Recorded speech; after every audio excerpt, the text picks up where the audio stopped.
ನನ್ನ ಗಂಡ ಬರ್ತಾರಪ್ಪ, ನ್ಯಾಯ ಸಿಕ್ಕಿದ್ರು. ನನ್ನ ಗಂಡ ಬರ್ತಾರ, ನ್ಯಾಯ ಕೊಡಿಸ್ತೀರಾ? ನನ್ನ ಗಂಡ ಬರ್ತಾರ ಹೇಳ್ರಿ. ನನ್ನ ಗಂಡ ಬರೋದಾದ್ರೆ ನ್ಯಾಯ ಕೊಡ್ಸೋಣ. ಹೇಳಪ್ಪ, ಏನು ಹೇಳ್ಬೇಕು ಹೇಳಪ್ಪ. ಅಪ್ಪ, ಜಮೀನು ಕೇಸ್ ಇತ್ತಪ್ಪ. ಅವ್ರ ಜಮೀನು ಬೇರೆ, ನಮ್ಮ ಜಮೀನು ಬೇರೆ. ನಮ್ಮ ಕೇಸೆಲ್ಲ ನಮ್ಮಂತೆ ಆಗಲೇ 2-3 ವರ್ಷ ಆಯಿತು. ಎಲ್ಲ ತೀರ್ಮಾನ ಆಯಿತು. ನಾವು ಚೆನ್ನಾಗಿದ್ದು ಅವಾಗವಾಗ ಅವ್ರು ಬರ್ತಾಯಿದ್ರು. ನಮ್ಮದಿದ್ದು ಜಮೀನು ಅಂತ ನಮ್ಮ ಹತ್ರ ಡಾಕ್ಯುಮೆಂಟ್ಸ್ ಎಲ್ಲ ಇತ್ತು. ಎಲ್ಲ ತಗೋಗಿ ತೋರಿಸ್ತಾ ಇದ್ದು. ನಮ್ಮ ಯಜಮಾನ್ರು ಯಾರ ಹತ್ರ ಜಗಳ ಆಡ್ತಾ ಇರಲಿಲ್ಲ.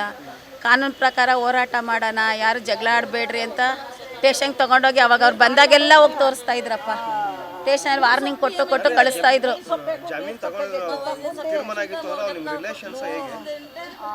ಯಾರು ಅಂತ ಗೊತ್ತಿಲ್ಲಪ್ಪ ನನಗೆ. ಅವ್ರಿಗೆ ಗೊತ್ತು ಕೇಳಪ್ಪ, ನನಗೆ ಗೊತ್ತಿಲ್ಲ ರಿಲೇಷನ್ ಯಾರು ಅಂತ. ನಮಗೆ ಗೊತ್ತಿಲ್ಲಪ್ಪ. ಬಂದ್ರಪ್ಪ, ಇವಾಗ 5ನೇ ತಾರೀಕು ಬಂದ್ರಪ್ಪ. ಹೊಡೆದಾಟ ಎಲ್ಲ ಆಡ್ಕೊಂಡು ಹೋದ್ರು. ಎಲ್ಲ ಹೊಡೆದಾಡಿದ್ರು. ನಾನು ಅವ್ರಿಗೆ ಹೊಡೆದೆ. ನಿನ್ನ ಗಂಡನ್ನ ಸಾಯಿಸ್ತೀವಿ ಅಂದರು. 3-4 ಜನ ಬಂದಿದ್ರಪ್ಪ. ನನ್ನ ಗಂಡ ಯಾರು ಜಗಳ ಆಡಬೇಡ್ರಿ, ನಾನು ಸ್ಟೇಷನ್ ಕಂಪ್ಲೇಂಟ್ ಕೊಡ್ತೀನಿ ಅಂತ ಕಂಪ್ಲೇಂಟ್ ಕೊಟ್ಟು ತೀರ್ಮಾನ ಮಾಡ್ಕೊಂಡು ಬಂದರು. ಅವ್ನಿಗೆ ಹೇಳಿದ್ರೆ ಇನ್ನೊಂದು ಸಲ ಹೋಗ್ಬೇಡ ಅಂತ ವಾರ್ನಿಂಗ್ ಕೊಟ್ಟಿದ್ರು. ಇವಾಗ ನೆನ್ನೆ ಹಿಂಗೆ ಮಾಡೋನೆ ಕಣಪ್ಪ.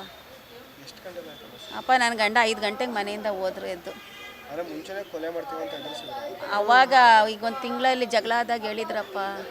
ಮನೇನೋ ಹೇಳಿದ್ರು, ಯಾರೋ ನನ್ನ ಕತ್ತು ಕೊಯ್ದುಬಿಡ್ತಾರೆ, ನನಗೆ ನನ್ನ ಜೀವದ ಮೇಲೆ ನನಗೆ ಗ್ಯಾರಂಟಿ ಇಲ್ಲ ಅಂತ ಹೇಳ್ತಾ ಇದ್ರು. ನಿನ್ನೆ ಬಂದು ಮನೆಯಿಂದ ಹೋದವ್ರು ಮನೆಗೆ ಬಂದಿಲ್ಲಪ್ಪ.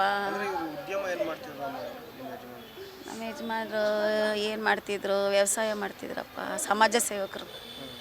GT ದೇವೇಗೌಡರ ಜೊತೆ ಆತ್ಮೀಯರಪ್ಪ. ಯಜಮಾನ್ರು ಸಮಾಜ ಸೇವಕರಪ್ಪ. ಎಲ್ಲರಿಗೂ ಒಳ್ಳೇದು ಮಾಡ್ತಿದ್ರು.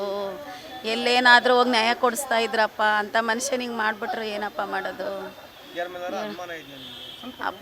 ಅಪ್ಪ ಅವರೇ ಅಪ್ಪ. ನಮ್ಮ ಮೇಲೆ ಜಗಳಕ್ಕೆ ಬಂದಿದ್ರಲ್ಲ, ಈಗ 1 ತಿಂಗಳಲ್ಲಿ ಅವರೇ ಮಾಡಿರೋದು. ಇನ್ಯಾರು ಬಂದಿಲ್ಲಪ್ಪ. ಅವ್ರ ಹೆಸರೆಲ್ಲ ನಮ್ಮ ಮಗನ ಕೇಳ್ರಪ್ಪ, ನನಗೆ ಗೊತ್ತಿಲ್ಲ. ನಮ್ಮ ಮಗನ ಕೇಳಿ, ಅಶೋಕನ್ ಕೇಳಿ ಹೇಳ್ತಾನೆ. ಗಿರವಿ ಇಟ್ಟು ಬಿಡಿಸ್ಕೊಳಕ್ಕಾಗ್ದಿರೋ ಆಭರಣನ STJ ಗೋಲ್ಡ್ ಕಂಪನಿಯವರು ಬಿಡಿಸಿ ಮಾರುಕಟ್ಟೆಗಿಂತ ಅಧಿಕ ಬೆಲೆಗೆ ತಗೋತಿದ್ದಾರೆ. ಅಷ್ಟೇ ಅಲ್ಲ, 1 ಕೂಪನ್ ಕಾರ್ಡ್ ಕೂಡ ಕೊಡ್ತಾ ಇದ್ದಾರೆ.